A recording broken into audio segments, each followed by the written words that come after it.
So I'm not going to lie. I kind of thought this would be worth it for the bit. But I don't think it's going to be very funny.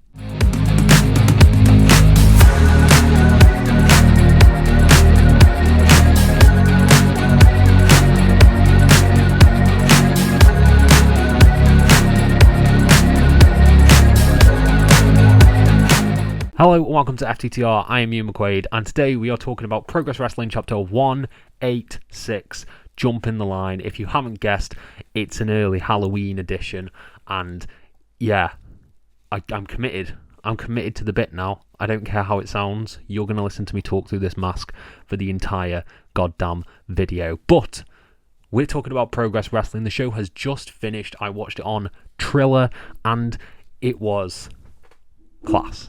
It was class. What else can I say? I'm going straight in there. This was a fantastic show, and I'm going to give you my rundown on every match, every angle, everything that happened.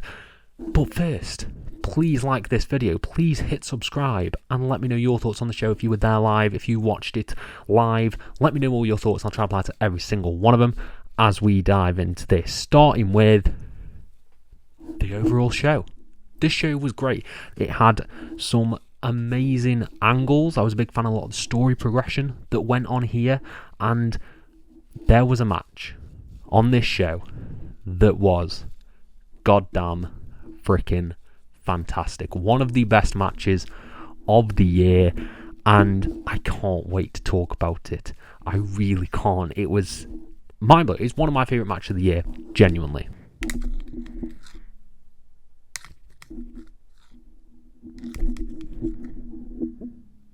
So I can't actually read my notes wearing a Jason Voorhees mask, so we're going to go back to basics and just the hat and the glasses. But let's dive into this. So Joey Bakewell opened the show first and foremost. He did a really good job. He brought out the commentary team of Warren Banks and Ollie Spring as the Dudleys. That was really cool. I love the little Halloween sprinkles that we got in there. We got another Halloween sprinkle we did because the hosts of the show came out, and it was none other than Lally. It was Lana Austin and it was Holly Barlow dressed as minions. Now, I am a film person, and I'm going to be honest with you, I really don't like the Minions. I really don't like Despicable Me.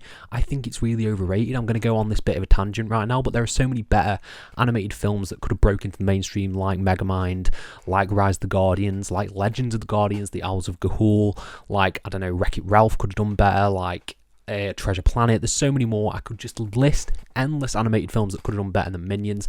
Rant aside, it was a cool look. It was a really well done look, and it played into the match that we got because Lana Austin and Holly Barlow came down. They cut a really good promo about like why they're dressed as minions, and that brought out none other than the debuting Hyperactive. Anita Vaughn and Sapphire Reed came down, and they cut off Lalioki, and we had the match. We had the match straight away. We had Hyperactive versus Lally. We're getting it for the first time as Hyperactive made their Progress Wrestling debut, and this match was super fun. This was a great mix of comedy and seriousness because you've got two people dressed as minions wrestling in the match using a banana to their advantage, and it just worked. It worked. They had great chemistry throughout this damn thing. The match started off with Hyperactive all over Lally. They were just hitting sick move after sick move. They did a good bop and bang kind of thing. They made Holly Barlow look up and then clocked her, and then Holly Barlow comes in and she does her own thing. She tries to get Sapphire Reed to look up. She doesn't, and then stomps on her foot, being dastardly like that. Holly ends up using the banana as a weapon, and you got this really funny bit in the beginning, sort of, not the beginning, the middle of the match, in which Holly goes to hit Sapphire Reed with the banana, but instead hits Lana Austin on the back of the head while she's standing on the outside of the ring. And they do the Eddie Guerrero thing. Sapphire Reed takes this insane back bump to the floor. Lana Austin turns around perfectly with a completely hilarious facial expression, and it worked. It was really well done. We then had a quick sequence in the middle where Holly Barlow takes the strap down and immediately gets clocked by Anita Vaughn and Sapphire Reed. Then you had the ending of the match in which Lana Austin rubs banana in the face of Anita Vaughn on the apron, and she goes round. She looks like she's going to get clocked by Sapphire Reed, runs at her, slips on a banana peel, Mario Kart style, falls to her back, and then Anita Vaughan dives on Holly Barlow on the outside, and it's a big shining wizard to the face. 1, 2, 3, Hyperactive win their debut. This was funny. This did everything I wanted it to do. A perfect Halloween match and a really fun way to open the show. Next, we've got G Money versus Owada-san. This was great.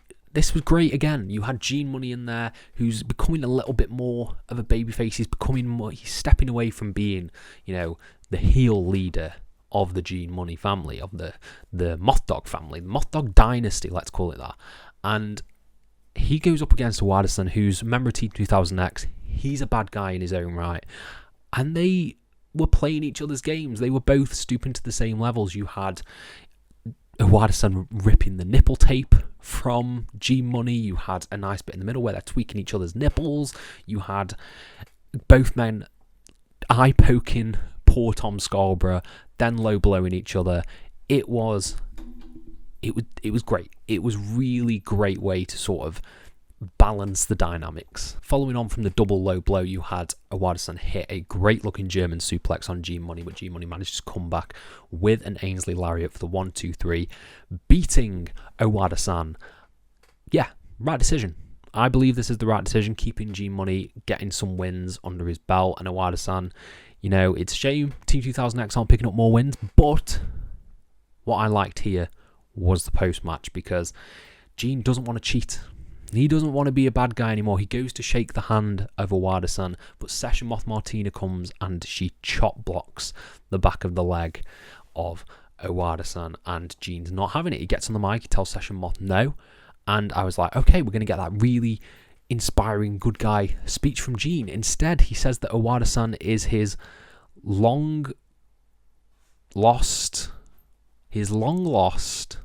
identical twin brother, and he should join the family. It was perfect. The cadence in which it was said, the way it was put over on commentary, was really well done. Session Moth was not a fan of this. I like that it's, taking inspiration from Gene Money, seemingly just people on excursion he brings into his wing, because he did the same thing with Ozawa. I think it's going to be really funny. I think it's going to be genuinely hilarious, some of the skits they can do. And I think this is my fantasy booking idea. I want to see a storyline of Gene Money trying to get his way into Team 2000X somehow, coming out with the shirt. Maybe this is his way to sort of get in with that clique. I think that could be funny. Yeah, I was a big fan of this. It did exactly what it needed to do. Something I'm very excited about is this little promo package that we got that said Scott Oberman is returning to Progress. He's coming to Manchester. I can't wait. Scott Oberman's great. He's a great fit for Progress. It's going to be exceptional. And then we got the next match, which was Simon Miller taking on Mulligan. So the first note that I've got written down is Mulligan is massive. He's a huge guy, and he's going in there with Simon Miller, who's also a huge guy. So this was a pretty beefy match. And Josh Holly comes out. It looks like he's going to cut a promo as well, but Simon Miller comes out and he just, he berates the mullet of Josh Holly. Says it looks like a ferret. He's going to take him to the vets.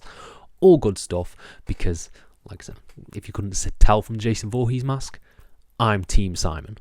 What can I say? And yeah, they went out there, Mulligan and Simon Miller, and had a beef fest. I really like that Simon's got this new edge to him where he's just pissed off all the time, and he runs and immediately tries to spear Mulligan.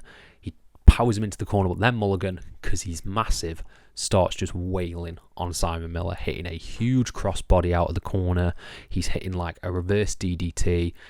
It was a mauling for Simon. Then you got the end in the match, which I thought was nice, in that Josh Holly slaps Mulligan because he's not getting the job done quick enough on Simon Miller.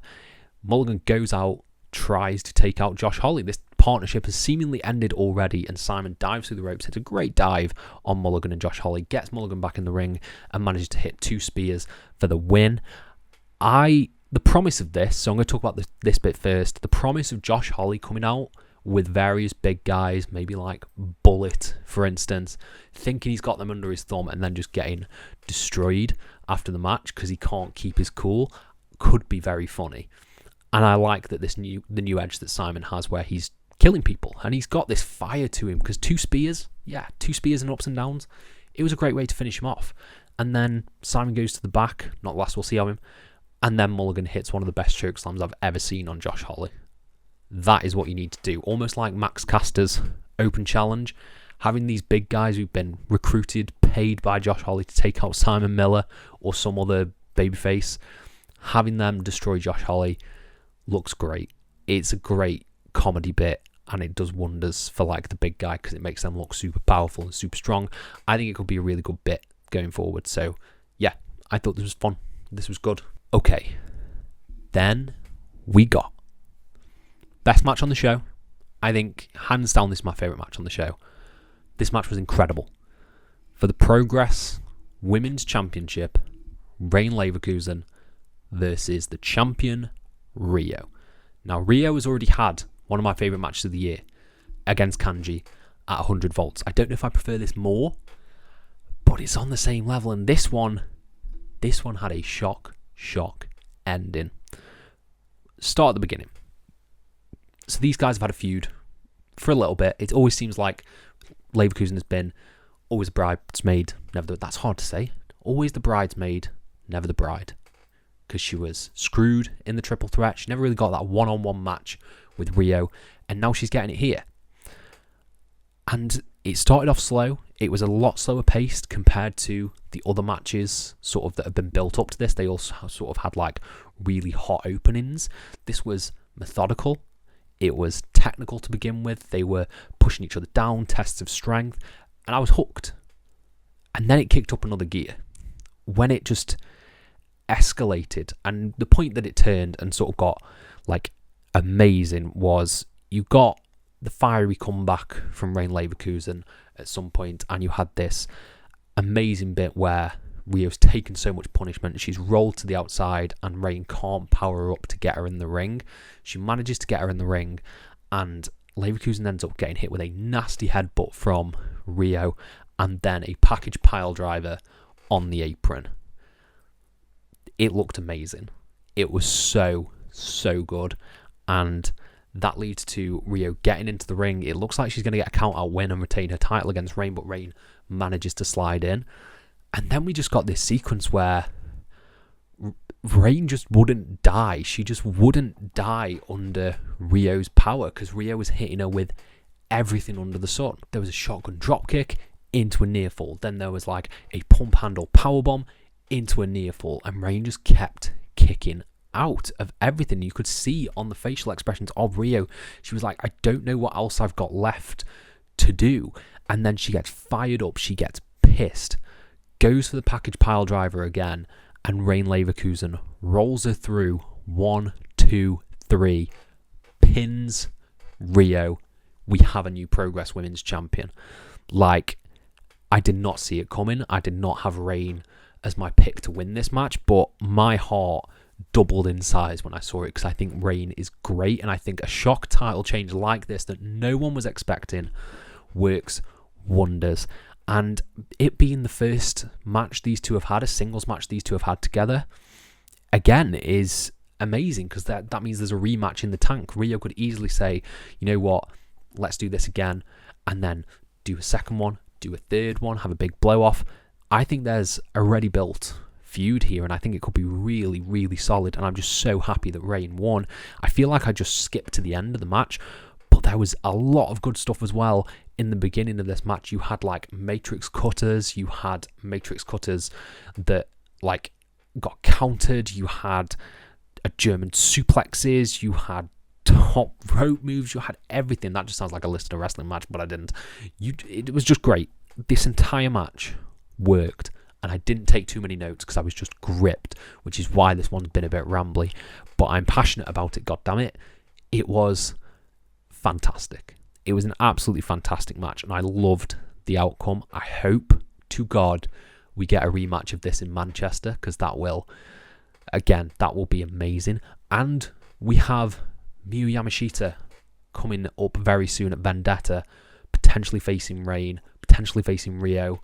Who knows? But I think this was a jolt of energy that sort of the women's division in Progress, I'm not going to say needed, but but it felt right. It felt really damn good to have that jolt, that spark again, where we don't know what's going to happen. It was really, really shocking. I loved it. One of my favourite matches of the year. Go out of your way to check this one out. Check this one out and check out the match with Kanji because they're amazing. My favourite match of the show. Awesome stuff. Then we had the intermission, and then Jerry Bakewell comes down and starts, running down the show. It's not Jerry Bakewell though. Jerry Bakewell comes down himself, unmasks a Mike Angus, dastardly. Jerry Fakewell, very good.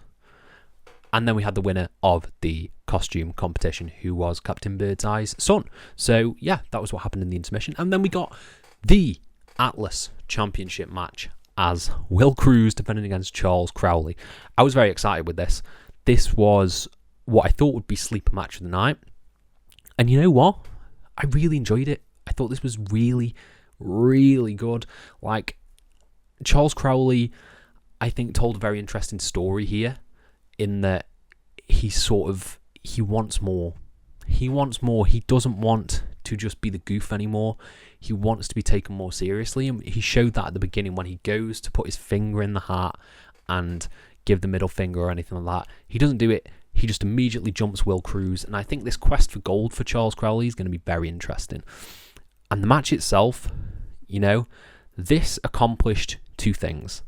It got Charles Crowley over as like a never say die babyface, and also established Will Kroos as a monster, because this wasn't necessarily a squash match, but Charles Crowley selling, most of the time he looked like he was, dead. It looked like he couldn't feel his legs most of the time.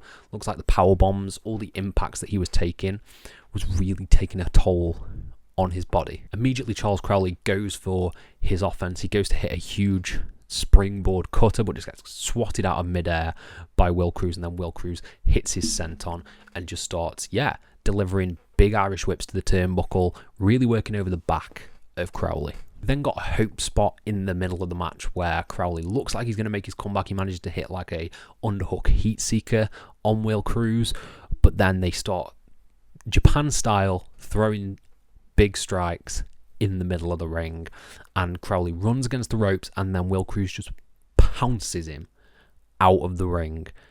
Sensational. And that's where it looks like Crowley's injured his arm. He's selling his arm a lot. He gets back into the ring, and it looks like he might pull off a Rayne Leverkusen. I really liked this because he got straight back in the ring, and Will Kroos just clocks him down with this brutal forearm, gets him up for a Rikishi driver, the cruise control, goes to do it, but then he's rolled up in a very similar fashion to how Rhio lost her title. I thought it was a really nice way to play on that. And in this instance, Will Kroos kicks out and then hits two power bombs and a cruise control for the win. It established Will Kroos as like a monster. He looked awesome coming out of this. He didn't take too much damage, and Crowley put up a fight. I thought it was a great balance. Very well done. I appreciated this match a lot, and I can't wait to see where both guys go. There's a lot of big guys out there who can face Will Kroos, and I do want to see Crowley eventually get some gold in Progress. I know he's had gold, but I think it's singles gold. You know what I mean? Progress World title for Charles Crowley. Let's make that happen. Then we thought we were getting the world title match, not the main event, the world title match between Lio Rush and man like Deriess. But instead, Charlie Sterling comes out. And he cuts a promo about not being booked, how he wasn't ready for man like Deriess. He was a replacement to step in, and that's why he lost. And he's looking for a fight. He squares up with people outside the ring. He squares up with members of the ring crew, and then he pulls a member of the ring crew into the ring and starts wailing on them.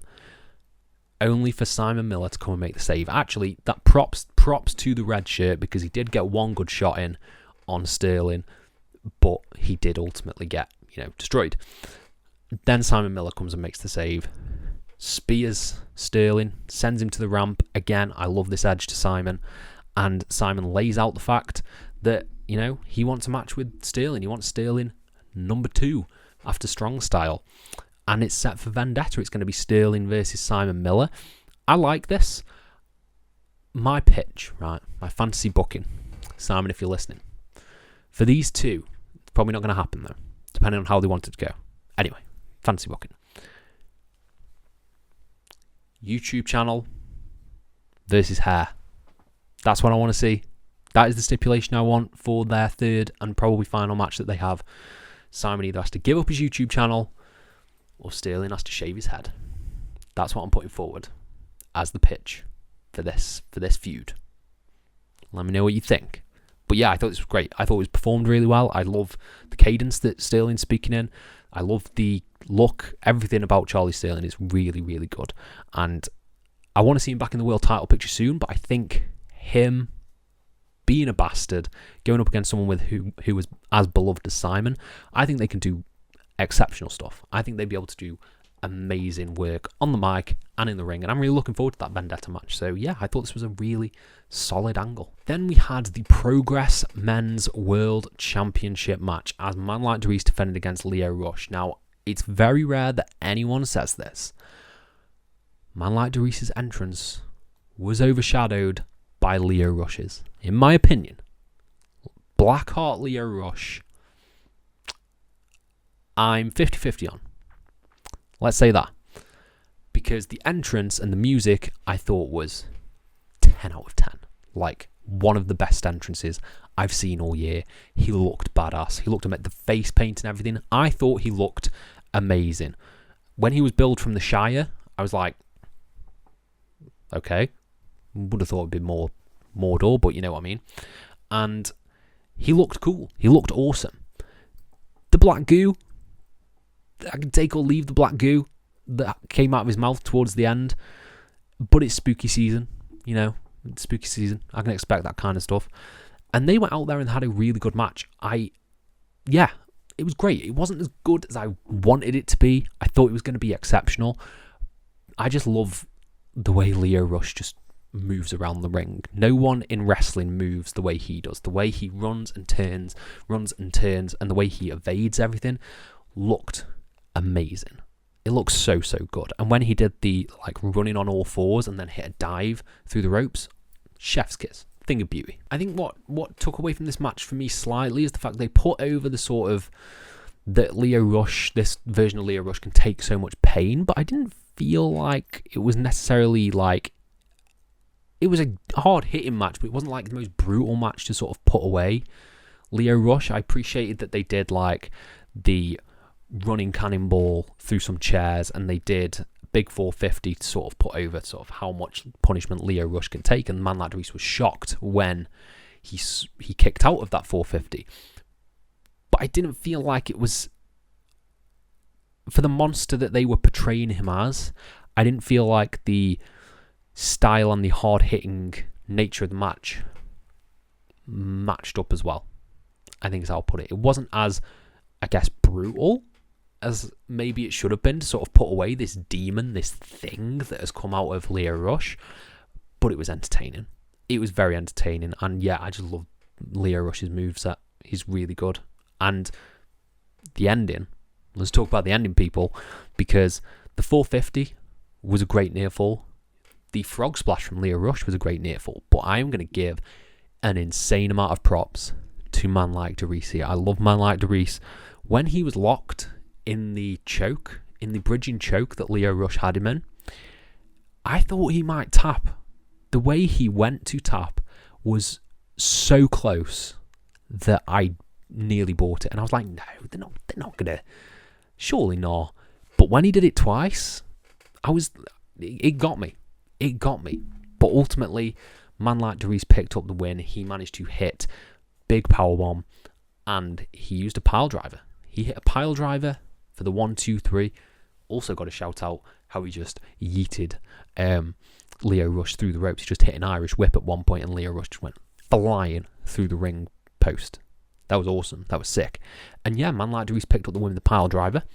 It was a fun match. Presentation I loved. 50-50 on, the Blackheart character and how it fit in this match. But overall, it was a really solid defense for Man Like Deriess. And I really loved what came after, and that was Man Like Deriess goes to get his new title out of the bag, and it's covered in blood and feathers. I thought we might get an appearance from the Black Swan, but I think he's probably off wrestling in another country. But when he pulled it out and it was covered in blood, I was like, that's very effective. Particularly where Manchester's going, when it's going to be Cara Noir versus Lio Rush, and we'll potentially get Blackheart against the Black Swan. That's going to be very cool.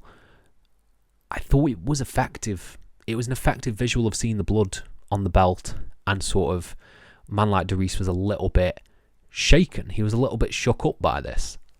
I can't wait to see how this plays into their eventual match, which will probably happen at Vendetta.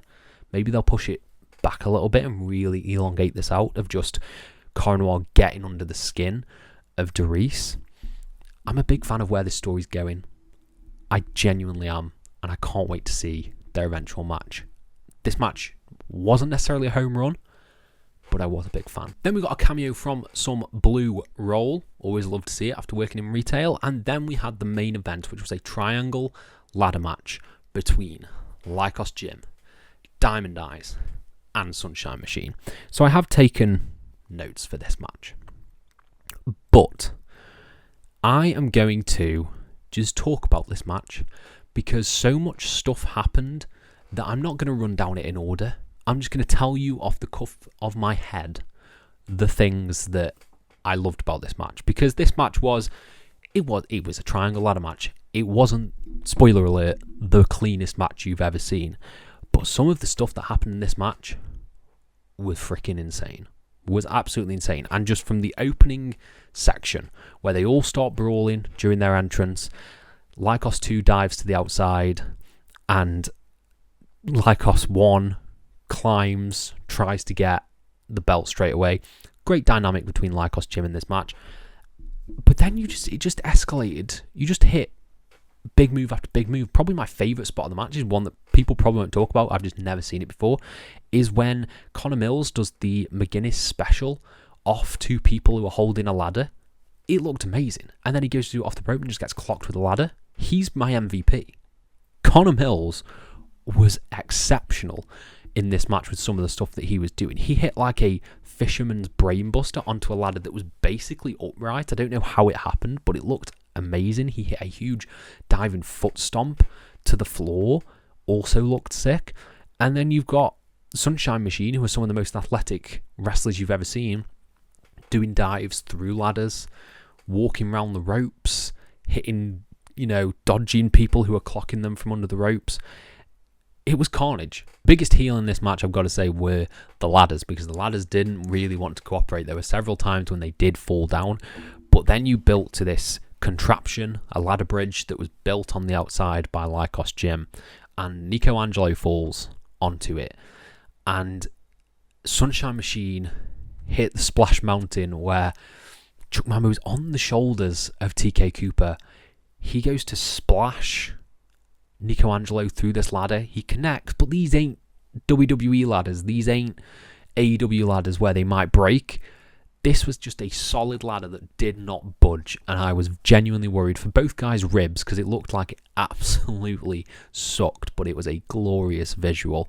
Then you had like brawling on the outside. You had Nico Angelo get chucked through some chairs by TK Cooper, and you eventually built to a ladder bridge in the middle that was set up like a traditional, ladder bridge is set up. Something I need to point out before I talk about the ladder bridge is Lykos putting a hammer under his knee again. He goes to hit Chuck Mambo, goes to hit that running knee, who's being held by Lykos 2. Chuck Mambo moves. So he clocks Lykos 2 with the hammer that is in the knee pad, and that's Lykos 2 taken out by his own friend, and the shock that is on the face of Lykos, he sold it perfectly. Lykos 2 is then sent to the outside, and it looks like Chuck Mambo is going to win, but he's grabbed by Connor Mills on the outside of the ladder, and then Nico Angelo picks up Chuck Mambo on the ladder bridge and hits a split personality. For anyone who doesn't know what a split personality is, it's like a powerbomb. It's like a powerbomb crossed with a one-winged angel. Hits it on the ladder bridge, and it looked like it absolutely sucked. Some of the bumps that these guys took were insanely nasty. And yeah, Connor Mills climbs up, grabs the tag titles, and Diamond Eyes are the new tag team champions. I think this is such a great call perfect decision. I can't wait to see what the tag team division looks like under Connor Mills and Nico Angelo. It was what I wanted to happen. You know, this really freshened up the tag team division, which feels like it has been Sunshine Machine and Lykos Gym for a long time now. A new tag team, I say new, you know what I mean, winning the tag belts in a car crash ladder match. What a way to end the show. And I'm really excited for the direction of the tag team division now. A potential Lykos split because they were arguing after the match. Sunshine Machine, you know, maybe taking a break from Progress for a little bit, or we're going to get a singles feud between Diamond Eyes and Sunshine Machine. That could be really good. I'm excited. I'm excited, guys. This show has me very excited, particularly for Manchester because I will goddamn be there. But yeah, overall, this show was fantastic. It was fantastic. I had an absolute blast with this show. I want to know what you guys think. I would give this show 4.5 out of 5. I think it's one of the stronger Progress shows of the year. And from the card, we all knew it was going to be goddamn strong. I would say it started off, the first 3 matches, you know, they were really good. But when you got that the women's title match onwards was sensational stuff. And I loved it. So let me know your thoughts. Let me know if you were there. Let me know everything you want in the comments below, and I'll try to reply to every single one of them. Thank you all ever so much for your support, and have a nice day.